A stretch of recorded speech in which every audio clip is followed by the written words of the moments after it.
wat wysheid gevind het, die mens wat insig gekry het, want die verkryging van wysheid is beter as die van silwer, die opbrengs daarvan beter as die van goud.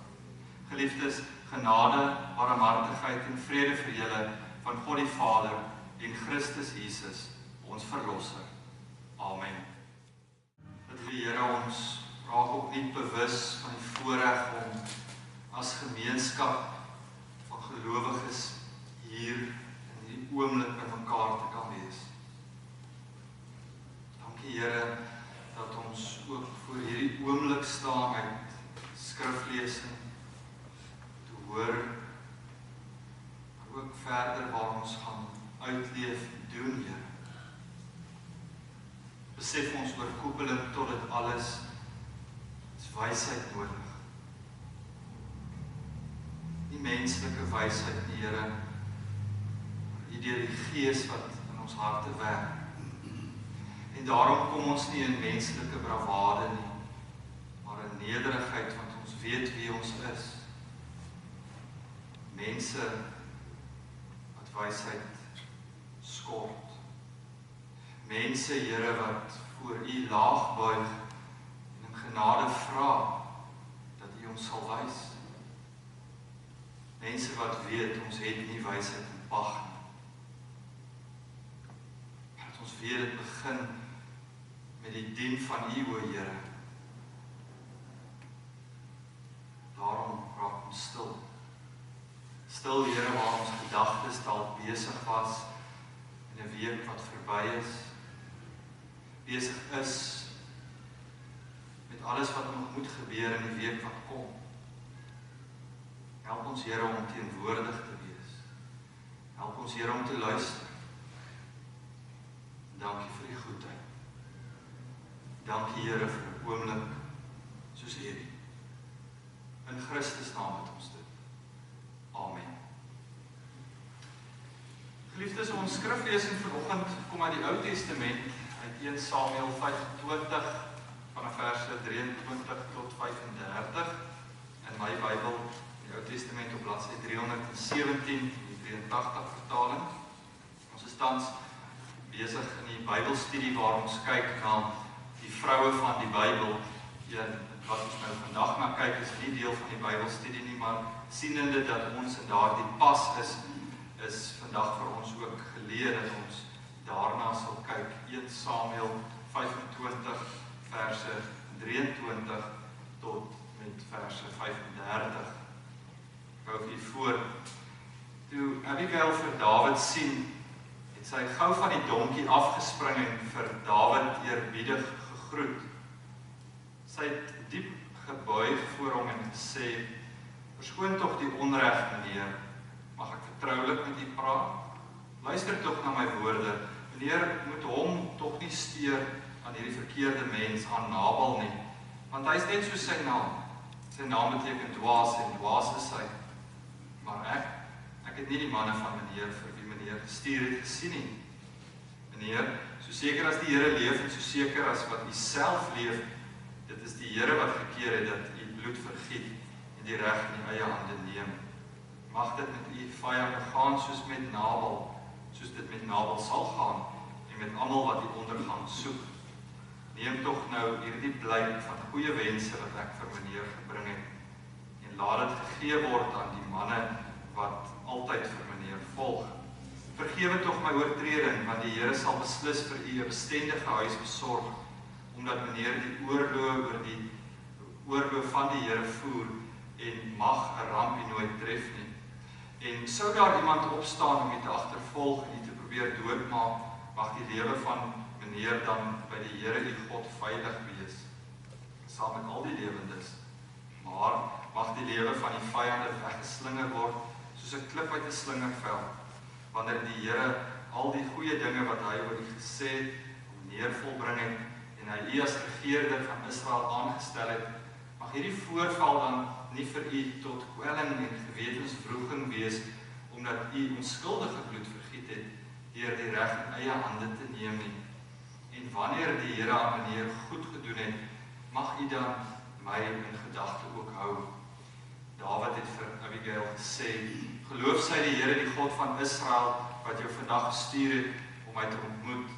Mag jy geseën word vanweë jou insig, en ook omdat jy my vandag verhinder het om bloed te vergiet en die reg in eie hand te neem.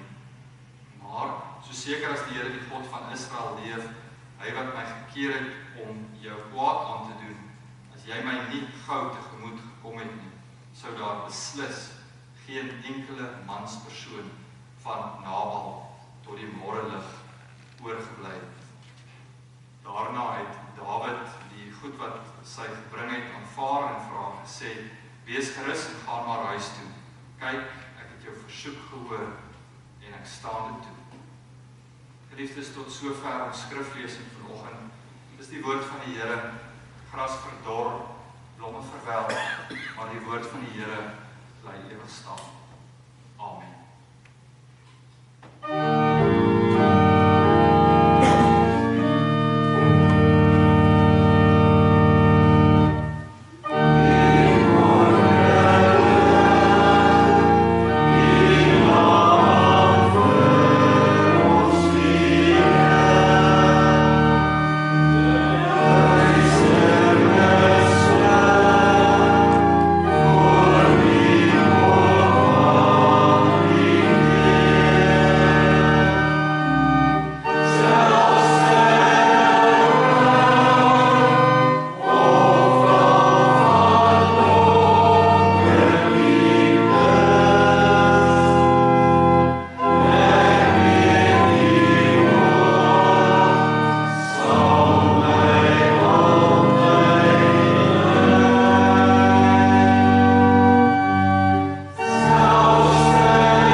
Homself kan verdedig. Dawid leef tussen belofte en hy leef tussen vervulling. Belofte in die sin dat hy weet wat daar gesê is, alhoewel Saul nog koning is, ek gaan eendag regeer. Maar vervulling, dit het nog nie plaasgevind nie. Dit moet nog gebeur. En daarom hierdie onsekerheid, geliefdes, wat ons by Dawid bespeur, hierdie op en af, hierdie vlug, en hierdie profeet van God, Samuel, wat oorlede is en hy moet vlug. Groot onsekerheid. Maar met Dawid se gevolg, van ten minste die 400 man wat ons dan nou lees, sien ons, doen Dawid ook nie niks. Ons lees van die ryk man met die naam Nabal. Nabal skape en bokke lees ons. En terwyl sy herders uitgestuur word Dawid die opdrag gegee om hulle te beskerm. Talle herders wat Nabal uitstuur, baie vee, baie kudde wat hy nou moet kyk. En Dawid se manne dien as 'n tipe van 'n muur wat verhoed van aanvalle van buite, om die herders enerzijds, maar ook dan nou die kudde self te beskerm. Dawid bewys 'n groot guns aan Nabal. En so is daar progressie in ons teks ook later aan wat ons lees, dis by skeertyd. Skeertyd beteken feestyd ook, in die ou nabye ooste. Die oes word ingesamel as ware, hierdie opwinding. En wat Dawid vra, baie belangrik, is nie vergoeding nie. Hy vra dat Nabal net uit die oorvloed van wat hulle geskeer het, uit hierdie opbrengs sal voorsien aan sy manne. En ons sal sê, dis goed en reg en wel, want Dawid beskerm ons nou hierdie herders met hulle kudde. Trouwens, dit kom hom toe. En dan vind ons Nabal se antwoord. 'n Antwoord wat as ware soos hy vra, wie is hierdie Dawid? 'n Antwoord wat minagting weergee. Asof Dawid nie eintlik noemenswaardig is nie, asof dit wat Dawid gedoen het nie eintlik van veel betekenis is. En natuurlik is dit vernederend vir Dawid. Dit tref nogals diep hierdie woorde. Dawid is woedend met die aanhoor hiervan. En daarom dat ons in die teks lees dat hy 400 manne vra saam met hom te gaan, want hulle gaan rekenskap eis. Bloed, vergeld.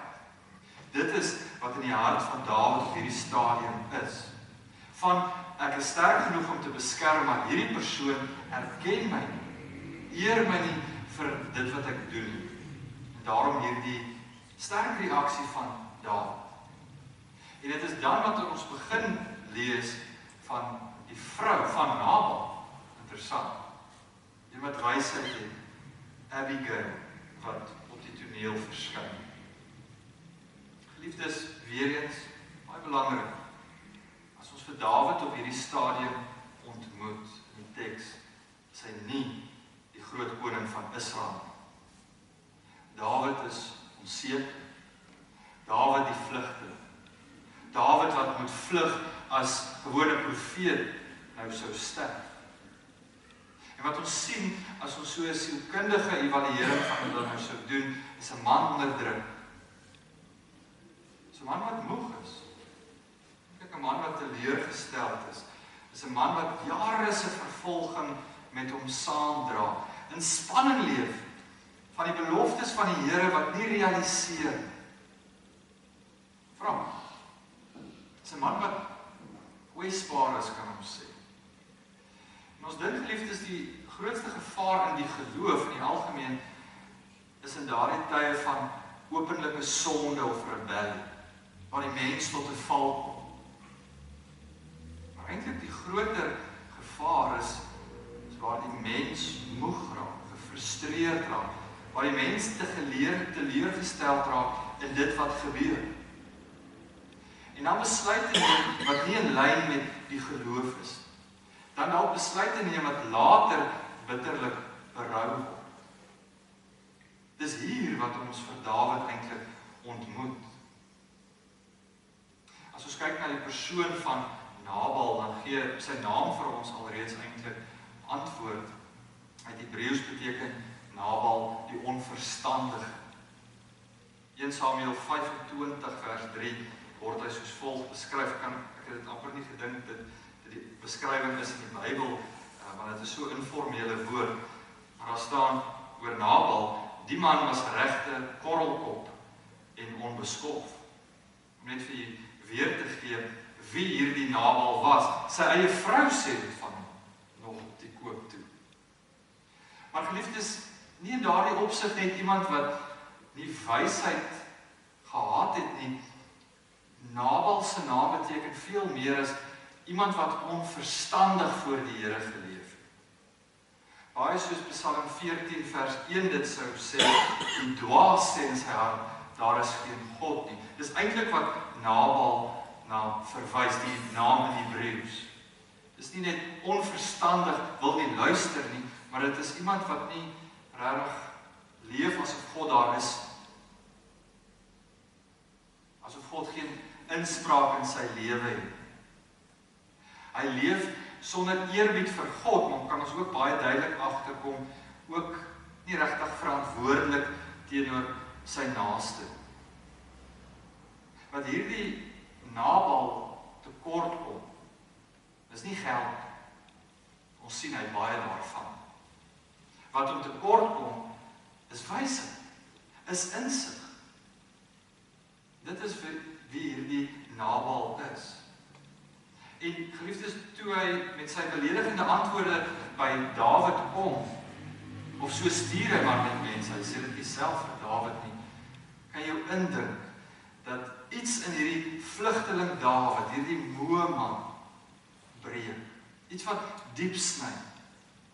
Ek dink ons kan ons dalk hier met Dawid ook assosieer, want as ons ook gewoon terugkyk op ons eie lewe, dan sou elkeen van ons iets daarvan dra.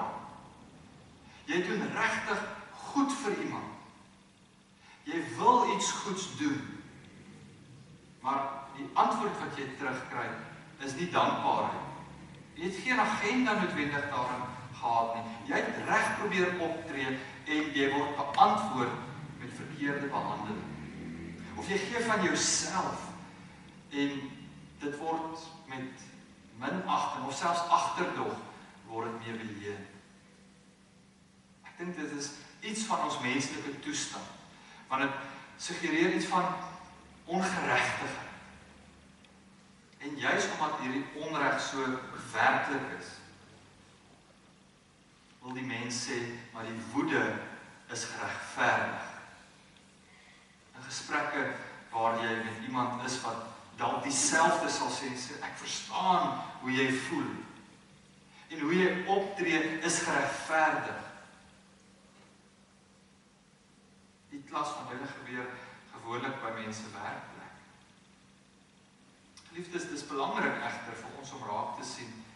Dawid is nie hier gewoon kwaad omdat hy nie kos gekry het. Vir Dawid gaan dit ten diepste oor 'n beginselsaak. Sy trots is gekrenk. Sy eer is aangetast. Die vernedering sny diep. En daarom hierdie ewige reaksie van hom. En daarom ruk hy op. Hy ruk nie op met 400 man om te gaan praat met Nabal om hierdie saak reg te stel nie. Hy soek bloed. Hy wil vergeld. Hy is woedend. En dan sal ons sê, maar dit maak sin. Want wie antwoord nog nou tog so? Soos Nabal doen. Hy moet met dankbaarheid antwoord, maar hy gee minagting as beloning vir Dawid. Op hierdie oomblik, geliefdes, Dawid is nog 'n koning. Hy is die toekomstige koning van Israel. Maar ons vind al hoe meer hierdie opbou van hierdie troon wat hy nog gaan bestyg, word grootliks bedreig deur homself. Die een wat hom heen en weer jaag, Saul, is skielik nie meer die groot een wat hom bedreig. Sy eie woede is. En dan is dit opvallend hoe die Here in hierdie gedeelte ingryp. En wat God doen, stuur nie 'n engel nie, stuur nie 'n profeet nie. Mense dink dit op hierdie stadium is dit die geleë persoon om te stuur. Samuel, die profeet, die groot profeet van Israel, is dan nou juis dood. Daar moet nou 'n opvolger wees. So wie gaan dit wees om Dawid weer in lyn te kry? God doen dit nie. Hy stuur nie vuur vanuit die hemel nie. Hy gebruik 'n vrou wat bereid is om in wysheid te spreek. Vrou wat die moed nog gehad het, veral in daardie tyd, waar 'n vrou nie net sommer na 'n man toe kan gaan en teregwys. Nog minder, want sy weet wie hierdie man is en wie hy gaan word, of vir hom te sê, stop, herbesin, dink hieroor en daaroor. Sy wys vir Dawid tereg as het ware. Die vrou van Nabal. Sy het nie gewag tot iemand anders eers hierdie probleem oplos. Sy het opgetree. Sy het voorsiening gemaak, kosvoorraad op donkies gelaai en gegee eintlik aan Dawid wat die versoek was, wat haar man nagelaat het. In die agtergrond verder kom mens agter, sy was nie teenwoordig ten tye wat die afvaardiging van Dawid daar was en Nabal so reageer het. Toe hy al weg is, kom sy te hore en reageer sy. Abigail, Hebreëse naam Abigail, is eintlik ook baie betekenisvol, want dit suggereer iets van vreugde en blydskap, en wysheid is die konnotasie ook daarmee saam. Teks beskryf vir ons, sy is nie maar net mooi nie, sy was 'n mooi vrou, sê die teks, maar haar kenmerk, haar karakter is nie, dis 'n mooi vrou nie, maar dis 'n wyse vrou, dis 'n verstandige vrou. Trouwens, daarin, sê die teks, lê die skoonheid, die deugde. Dis in hierdie kwaliteite wat sy het. En geliefdes, dis nie bloot kennis wat sy het nie, sy het wysheid. Jy kan slim wees, jy kan kennis hê, jy kan boekgeleerdheid hê, soveel soos jy wil, steeds wysheid kortkom. Baie belangrik wat die teks sê, sy het wysheid, sy het insig. En toe sy by Dawid kom, val sy voor hom neer, en sy erken dadelik, sy sê dadelik die realiteit van die situasie, Nabal, my man, is verkeerd. Liefde, sy probeer nie die situasie enigstens beredder in daardie sin deur haar man te verdedig nie. Sy ontken nie dat hy verkeerd was nie. Sy verdedig nie in daardie mate sonde. Maar sy praat op so 'n manier, rustige toon, gedra om rustigheid te bring. Dis nie olie op die vuur. Sy spreek met wysheid.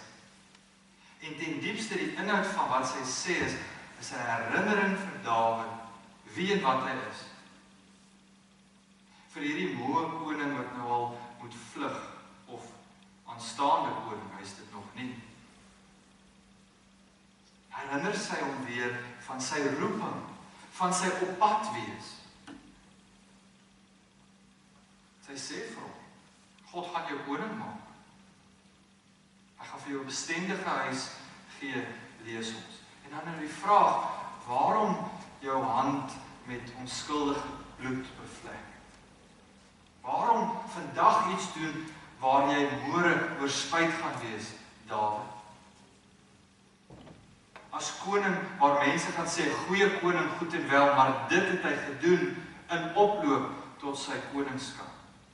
In haar woorde 83 gebruik dit baie spesifiek die woord bloedskuld. Verwys na die bloedvergieting wat later ook 'n las op jou is. Gaan nie bloot oor die daad self nie, maar oor die morele skuld. Hoe regverdig die daad ook dan nou was, al dan nie. Maar Dawid sê sy moet nie die troon bestyg met hande vol bloed nie. Onskuldige bloed ook daarmee saam nie, want dit was Nabal. Die korrelkop Nabal, sê sy. Sy sê trouwens dit van haar eie man. Abigail, geliefdes, sien in wysheid wat die nagevolge kan wees. Sy sien die langtermyn. Sy sien nie die kortsigtige. Want dit is wat ons vind in Dawid, sy woede is gefokus op die kortsigtig, die hier en nou, gedryf deur emosie, waar wysheid fokus op die langtermyn, op die toekoms. Ons sien dit veral in Dawid se geval, waar woede vra, hoe kan ek terugkry? Maar wysheid vra, as ek dan nou teruggekry het, waarna gaan hierdie pad op uitloop? waar woede op vergelding fokus wysheid op God se bedoeling. Wat daarna dan geliefdes gebeur, is merkwaardig. Ons lees eintlik te vinnig daaroor. As Dawid luister, die koning, aanstaande koning, wat alreeds nou moet reg doen, want later gaan jy koning wees en dan moet jou hande nie vuil wees nie, luister na 'n vrou, na een wat nie regtig seggenskap gehad het, wat nie regtig waardig was om voor koning Dawid die volgende te kon gesê, en om dan op die trant van teregwysing nog moet uitwys. Dawid luister. Geliefdes, dit klink baie eenvoudig, maar dit is een van die groot oorwinnings, die een groot van oorwinnings in Dawid se persoonlike lewe. Dawid het alreeds die groot reus Goliat verslaan. As herder het Dawid leeu's en bere verslaan, lees ons. Wat ons hier sien, is Dawid voor sy grootste vyand, homself. Sy eie emosie, gedryf deur dit, woede. En hy moet dit nou verslaan. Dit is presies wat hy ook doen. Ons lees in Spreuke veral dat iemand wat deur die Gees beheers word, is die woorde, is groter as iemand wat 'n stad inneem. Dit is presies wat hier gebeur. Dawid laat hom lei, laat hom teregwys. En hy onderwerp sy woede aan God. Hy laat toe dat wysheid sy lewensrigting korrigeer en hy verander van koers. Daarom is sy reaksie so betekenisvol. Dit lees ons in Samuel 25 vers 32. Sy sê, geloof sy die Here, die God van Israel, wat jou vandag my tegemoet gestuur het. Gaan nie so seer oor Abigail. Dawid sien raak die hand van die Here daar. Hy verstaan hierdie ontmoeting is nie toevallig. Hierdie teregwysing verstaan hy is 'n teregwysing van God self. Van God wat in my lewe ingryp deur ander mense, van God wat my teregwys deur ander mense, ook van hulle wat ek dit nie verwag nie. Geliefdes, is 'n waarheid wat ons maklik vergeet. Ons dink dat die Here in die buitengewone moet werk. As gelowiges is ons so gereeld gefokus op die groot wonderwerk, die groot tekens, die groot en die dramatiese ingrypings. God werk juist in die gewone mense, gewone persoon wat van buitengewone wysheid uitspreek. In ons lewensloop gebruik hy ons vriende om ons te waarsku, of 'n geliefde wat ons korrigeer, of 'n medegelowige wat vir ons die pad wys, terugroep. En aanvanklik sou ons baie keer soos Dawid wou reageer. Dit is wat wysheid beteken. Die groot vraag is ons bereid om te luister wanneer God op hierdie manier wil spreek. Groot wysheid wat ons teekom in Samuel. Trots maak 'n mens doof. Nederigheid maak jou leerbaar. En geliefdes, die groot rede hoekom Dawid op die einde van die dag 'n man na God se hart genoem word, is nie omdat hy foutloos was. Die hele rits van oortredings gehad. En ons sien dit opgeteken. Die groot verskil is, Dawid het homself laat korrigeer, laat teregwys. En waar hy verkeerd getrap het, het hy dit herken. hom laat aanspreek. Al is dit van hierdie vrou, Abigail, uit die bloute uit. Hy was bereid om hom te laat bekeer en afsien van sy weë. As ons kyk na die persoon van Dawid, dan dink ek sien ons dalk in onsself iets van Dawid. Miskien is jy op hierdie stadium in jou lewe juis soos hy. Jy dra dalk 'n stuk seerkry saam. Of onregverdig behandel. Of woorde wat gesê is vir jou en dit het diep gesny en jy reageer want jy kan nie anders nie. Jy's mens met emosie. En as die vraag, word ons deur ons emosie gelei?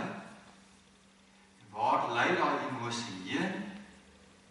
Word ons deur geloof gedryf? Indien dit die geval is, geliefdes, is 'n groot oproep in hierdie teks. Stil te word voor die Here. En onsself eerlik af te vra, spreek die Here deur die Gees dalk nie dan juis so met ons elkeen? Waarsku van 'n fout wat mens gaan maak. Sommige foute kan jy nie sommer net herstel. Dawid se bloedvergieting kon hy nie terugdraai. Hy kon vergewe word daarom, maar dit was steeds bloedvergieting. Of dalk nie in die persoon van Dawid nie, beleef jy jouself op hierdie stadium in jou lewe in die persoon van Abigail. Dalk 'n konflik wat ontwikkel. Jy sien iemand, 'n geliefde, 'n vriend, wat op 'n koers is wat jy weet nie 'n goeie uiteinde gaan hê nie. En so weet jy voor jou heilige siel, stilte is nie liefde. Want daar is 'n tyd om te praat, maar daar is 'n tyd om stil te bly. 'n Tyd van spreek, wanneer jy spreek om in liefde te spreek. Reg te sê, met woorde van wysheid te spreek. En dit vra moed, soos Abigail reg gedoen het. Dit vra ook nederigheid. Dalk wil die Here ook so deur jou werk. Maar geliefdes, ten diepste gaan hierdie verhaal eintlik nie soseer oor Abigail of Dawid sodanig nie. Dit gaan oor God wat die mens genadig is. God wat nie net vergewe nadat die mens verkeerd opgetree het, maar God wat ook keer voordat die mens verkeerd optree. En ek sê, dis een van ons min voorbeelde in die Bybel wat ons hiervan sien. Vergifnis van sonde, klaar gedoen, Here vergewe. Maar hier is dit iets wat anders. Ook genade van die Here wat keer voordat ons iets doen. Dis ook genade. God dank dat hy dit doen. Geliefdes, die grootste beskerming van die Here is nie net altyd die rampe waaruit hy ons red nie. Maar is ook die rampe wat hy voorkom. En ons sit vanoggend hier oor talle voorbeelde, dalk waarvan ons nie eers bewus is. Rampe wat die Here voorkom het. Ons sien nie eers ten alle tye die genade van die Here nie. Dit maak ons mens. Dis genade. En dan ten diepste sien ons ook hier hoe hierdie verhaal vorentoe wys na Christus self. Juist met wat Abigail doen, sy staan tussen Dawid en bloedvergieting. Dawid en chaos wat gaan volg. Die vrou Abigail in haar wysheid is die groot toonbeeld Christus self wat tussen ons en vervloeking gestaan. Ons en oordeel. En wat as middelaar vrede gebring. Waar daar vyandskap was, vrede. Waar uiteindelik dood sou heers, lewe. En die gedeelte spreek ten diepste geliefdes van Christus. Mag God ons daarom lei, soos Dawid, nederig om te luister. Luister wanneer die Here tot jou hart spreek. En luister wanneer dit kom van woorde wat jy dalk nie verwag het nie. Hoor die wysheid daarin. Of dan, soos die persoon van Abigail, wanneer die Here wil hê, jy moet spreek in wysheid. So bring die Here lewe. In hierdie verhaal, maar ook in ons eie lewensverhale, sien ons wysheid, lewe, en God wat spreek en bly spreek, ook vir jou, maar ook deur jou. Gaan doen dit in wysheid. Amen. Ons bid saam.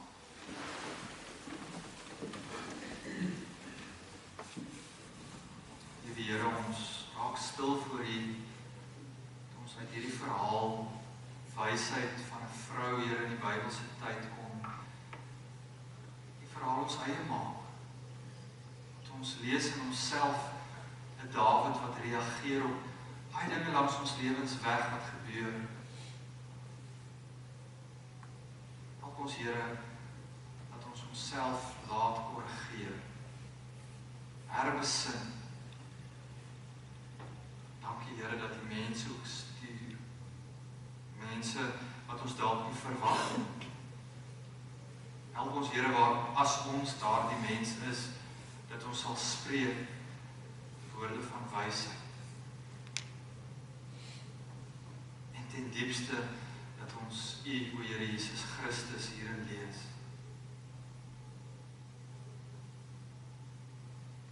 U wat in wysheid en liefde gekom het, en ewige dood verhoed het. Daarom sê ons, Here, ons luister, help ons om te praat, wanneer ons moet spreek. Dankie, Here, vir die wysheid uit U woord. In Christus naam bid ons dit. Amen. Kom ons elkeen ontvang dan nou ook die seën van die Here. Die genade van die Here Jesus Christus, die liefde van God die Vader en die gemeenskap van die Heilige Gees is en bly saam met elkeen van julle, nou en tot in alle ewigheid. Amen.